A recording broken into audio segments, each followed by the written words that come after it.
Headlines for his offensive remark to black voters, but now the NAACP is firing back at his second comment. Take a look at my record, man.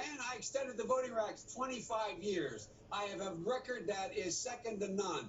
The NAACP has endorsed me every time I've run. Turns out the organization does not endorse candidates for political office at any level. So was the former vice president caught in a lie? In a Fox News op-ed, our next guest says Biden knew exactly what he was doing in that interview. Did you?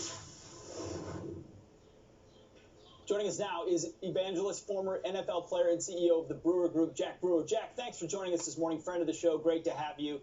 Joe Biden says, if you're for Trump, you ain't black. Then he says, look at my record, but the NAACP does not endorse.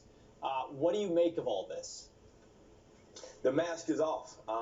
America can see the real Joe Biden. Hopefully, all of my African-American brothers and sisters, it's time to look in the mirror and have a real soul check to see the man that has really mass incarcerated black men over the last 2.5+ decades. He was the VP of Barack Obama, so he hides in the closet a lot and has been able to cover up all of his oppressive policies that he's pushed really since he's been in Senate. I mean, this man literally has pushed back against school choice, which is basically modern day segregation of schools. And we have all these poor African-American kids who are not getting educated right now because they don't have school choice in many of these states. And for me, it goes back to the prisons, man.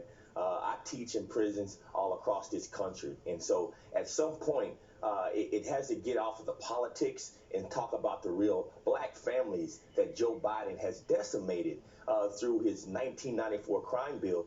There's hundreds of thousands of black families right now who don't have their fathers or who have been locked up disproportionately.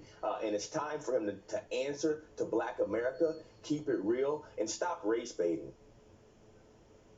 You know, Jack, African Americans have been told for a very long time that the Democratic Party is their ally.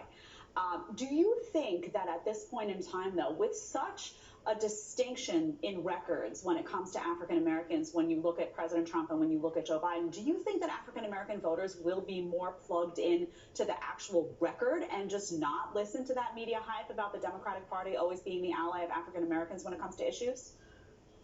I think this one is the catalyst for that. It's time for the black awakening, and I think Joe Biden is going to spark that because they're not going to be able to hide behind the false realities that all Democrats are for black people. And you got to look deeper into the communities. Look at the individual communities, and most of them that even have black Democratic leadership.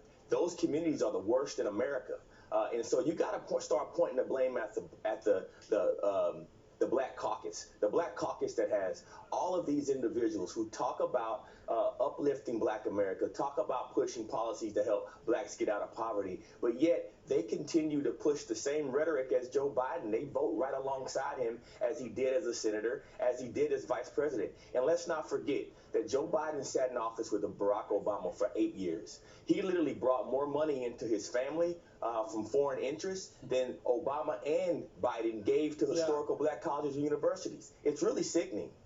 Well, we got to leave it there. Jack Brewer, thanks for joining us. We reached out, by the way, to the Biden campaign for a response to the NAACP remarks. We have not heard back. Jack Brewer, thank you. Thank you, Jack. Appreciate it. That doesn't surprise me. God bless you guys. All right, stay safe.